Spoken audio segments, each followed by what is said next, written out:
there's two things that make me a great behavior technician, and it is compassion and patience. A lot of patience.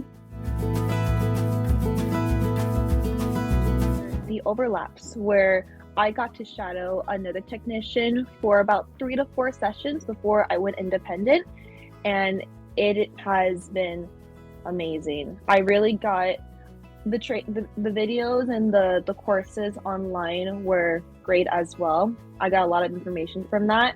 However, I learned the best with hands-on experience.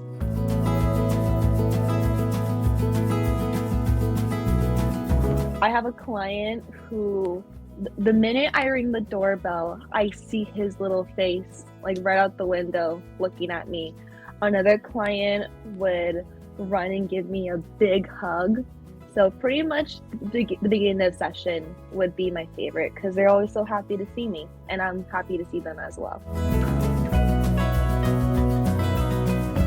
I do have 3 clients that I work with, and the most valuable thing I have learned from working with all 3 of them, and even the children I've taken on during sub-sessions, is that all kids are different. I use different approaches for every single one of the children that I work with. Coping, for example, when a tantrum occurs, for one child, we may do some breathing techniques, some deep breaths. For another kid, that may not work. We would perhaps count.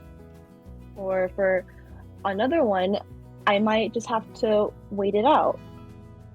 Everyone is different. Then that's the most valuable thing that I have learned.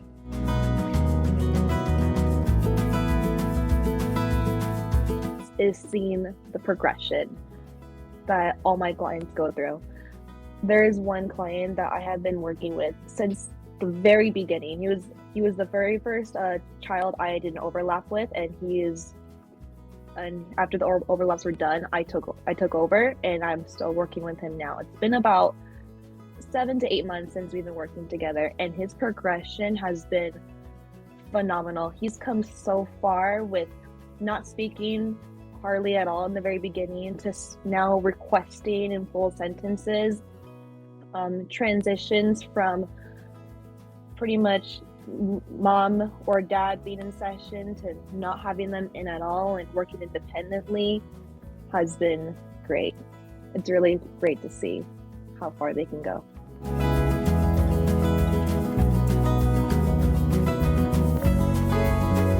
Being compassionate is very important. However, the most important of all is to have a lot of patience. Some things may work, some approaches that you take may not work. And there are times where a child may not want to go through a demand, and you will have to go through this whole cycle of dealing with the tantrum and then the coping skills, and then still having them follow through with whatever requests you made with them. And that requires a lot of patience.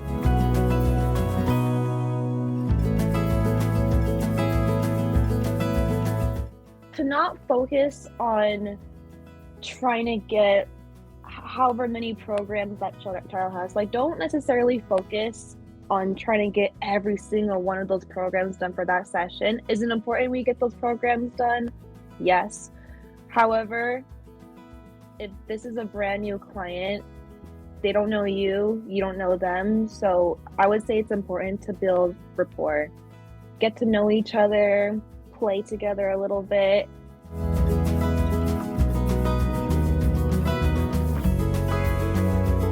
One moment would be kind of recently with one of my clients who is nonverbal. So he does not communicate with his words. He will communicate with PACS or through ASL.